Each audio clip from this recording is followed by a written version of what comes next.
ఆంధ్రప్రదేశ్లోని భూ వివరాలను సమగ్రంగా డిజిటలీకరణ చేస్తున్నామని మంత్రి అనగాని సత్యప్రసాద్ తెలిపారు.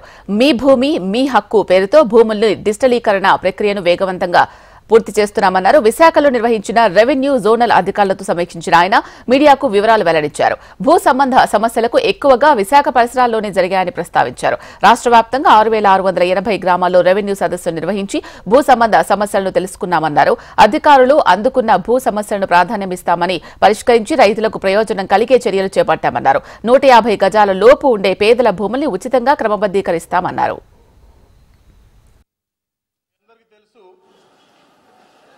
భూమికి మనిషికి అవినాభావ సంబంధం ఉంది.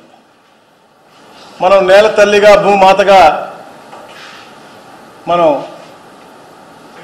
భూమిని వర్ణిస్తూ ఉంటాం. కానీ గత వైసీపీ ప్రభుత్వం భూ తల్లికి కూడా చెదపట్టే విధంగా పరిపాలించే పరిస్థితి మనం చూస్తా ఉన్నాం. ఎందుకంటే గత 6 నెలలైంది ఈ నూతన ప్రభుత్వం వచ్చి ఈ రాష్ట్రాన్ని పునర్నిర్మించాలి, మళ్ళా అగ్రస్థానం తీసుకెళ్లాలని చెప్పేసి గౌరవ ముఖ్యమంత్రి గారు చంద్రబాబు నాయుడు గారు అహర్నిశలు కృషి చేస్తూ ఉన్నారు.